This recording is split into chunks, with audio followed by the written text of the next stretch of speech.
Hello hi friends, ಎಲ್ಲ ಹೇಗಿದ್ದೀರಾ? ನಾನು ಇವತ್ತೊಂದು ಸೂಪರ್ ಆಗಿರುವ ಬೆಂಡೆಕಾಯಿ ಪಲ್ಯ ಮಾಡಿ ತೋರಿಸ್ತಾ ಇದ್ದೀನಿ ನೋಡಿ. ಇದು ಹಸಿರು ಬೆಂಡೆಕಾಯಿ ಊರಿಂದ ತಂದಿದ್ದೀನಿ. ತುಂಬ ಚೆನ್ನಾಗಿತ್ತು. ತೊಳೆದು ಅದ್ರ ನೀರೆಲ್ಲ ಒರೆಸಿ ಸೈಡಿಗೆ ಇಟ್ಕೊಂಡು ಹಚ್ಚಿ ಇಟ್ಕೊಂಡೆ. ಇವಾಗ ಒಂದೊಂದಾಗಿ ತೋರಿಸ್ತೀನಿ. ಎಲ್ಲೂ ಸ್ಕಿಪ್ ಮಾಡಿದೆ, ಕೊನೆ ತನಕ ನೋಡಿ. ಹಾಗೆ ಒಂದು ಲೈಕು ಕಮೆಂಟ್ಸು ಕೊಡಿ ಫ್ರೆಂಡ್ಸ್. ಇವಾಗ ಒಂದು ಕಡಾಯಿಗೆ 2 ಸ್ಪೂನು ಎಣ್ಣೆ ಹಾಕಿ ಅದು ಹಾಗೆ ಬಿಸಿ ಆಗ್ತಾ ಇದೆ.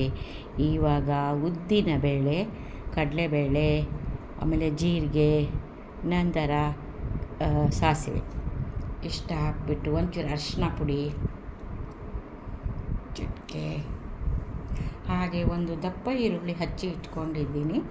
ಅದನ್ನು ಹಾಕಿ ಈರುಳ್ಳಿನ ಹಾಕಿಬಿಟ್ಟು ಸಣ್ಣ ಉರಿಯಲ್ಲಿ, ಆಮೇಲೆ ಹಸಿಮೆಣಸಿನ್ಕಾಯಿ ಒಂದು 3 ಚಿಕ್ಕದಾಗಿ ಹಚ್ಕೊಂಡಿದ್ದೀನಿ. ಬೆಂಡೆಕಾಯಿಗೆ ಸ್ವಲ್ಪ ಖಾರ ಜಾಸ್ತಿ ಬೇಕಾಗುತ್ತೆ. ಆಮೇಲೆ ಸ್ವಲ್ಪ ಸಾಂಬಾರು ಪೌಡರನ್ನು ಹಾಕ್ತೀನಿ. ಇದು ಹೀಗೆ ಚೆನ್ನಾಗಿ ಸಣ್ಣ ಉರಿಯಲ್ಲಿ ಫ್ರೈ ಮಾಡ್ತಾ ಇರಬೇಕು, ಕೈ ಆಡಿಸ್ತಾ ಇರಬೇಕು. ಆಗಿದೆ, ಸ್ವಲ್ಪ ಗೋಲ್ಡ್ ಕಲರ್ ಆಗಿದೆ. ಕರಿಬೇವು ಹಾಕಿದ್ದೆ, ಹಾಗೆ ಎಲ್ಲ ಆಯಿತು. ಆಲ್ಮೋಸ್ಟ್ ಹೀಗೆ ಫ್ರೈ ಆಯಿತು.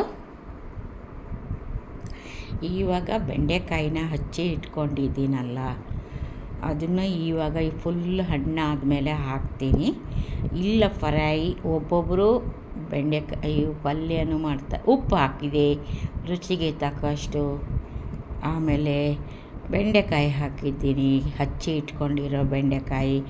ಇದನ್ನು ಜಾಸ್ತಿ ಎಣ್ಣೆ ಹಾಕಿ ತುಂಬ ಕೈ ಅಲ್ಲಾಡಿಸ್ಬಾರ್ದು, ಹಾಗೆ ಸ್ವಲ್ಪ ಸ್ವಲ್ಪ. ಯಾಕಂದರೆ ಇದು ಊರಿಂದ ಬೆಂಡೆಕಾಯಿ, ಅದಕ್ಕೋಸ್ಕರ ಜಾಸ್ತಿ ಲೋಳೆ ಥರ ಬಂಕ್ ಥರ ಬರೋದಿಲ್ಲ. ಹೀಗೆ ಸ್ವಲ್ಪ ಮುಚ್ಚಿ ಇಡ್ತೀನಿ. ಉಪ್ಪು ಹಾಕಿದೆ, ಹಾಗೆ ಆವಿಯಲ್ಲೇ ಸ್ವಲ್ಪ ಬೆಂದುಬಿಡುತ್ತೆ. ಆಗಿದೆ ನೋಡಿ, ಫುಲ್ ಎಲ್ಲೋ ಕಲರ್ ಆಗಿದೆ.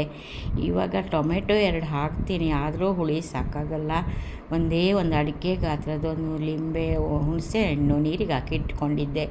ಹಾಗೆ ಹುಣಸೆ ಹಣ್ಣಿನ ನೀರು, ಆಮೇಲೆ ಬೆಲ್ಲ, ಆಮೇಲೆ ಅದ್ರ ಜೊತೆಗೆ 2 ಟೊಮೆಟೊ, ಚಿಕ್ಕದು 2 ಟೊಮೆಟೊ ಹಾಕಿ ಚೆನ್ನಾಗಿ ಫ್ರೈ ಮಾಡ್ತಾಯಿದ್ದೀನಿ.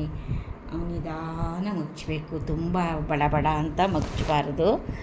ಇವಾಗ ಚೆನ್ನಾಗಿ ಬೆಂದಿದೆ, ಆಲ್ಮೋಸ್ಟು ಮುಕ್ಕಾಲು ಭಾಗ ಬಂದಿದೆ. ಇವಾಗ ಒಂದು ತೆಂಗಿನಕಾಯಿ ತುರಿ ತೆಗೆದು ಇಟ್ಕೊಂಡಿದ್ದೀನಲ್ಲ ಫ್ರೆಂಡ್ಸ್, ಅದನ್ನು ಸ್ವಲ್ಪ ನಮ್ಮ ಮನೆಯದೇ ಹುಳಿ ಪುಡಿ ಇದೆ, ಸಾಂಬಾರು ಪುಡಿ, ಅದೊಂಚೂರು ಹಾಕಿಬಿಟ್ಟು ಮಿಕ್ಸ್ ಮಾಡಿಬಿಟ್ಟು, ಆಮೇಲೆ ಸ್ವಲ್ಪ ಒಂದು ಸ್ವಲ್ಪ ನೀರು, 2 ಸ್ಪೂನ್ ನೀರು ಹಿಂಗೆ ಚಿಂಗ್ಸ್ಬಿಟ್ಟು ಹಂಗೆ ಮುಚ್ಚಿ ಇಟ್ಬಿಟ್ರೆ ಅಲ್ಲೇ ಚೆನ್ನಾಗಿ ಸಾಫ್ಟಾಗಿ ಬೆಂದೋಗುತ್ತೆ.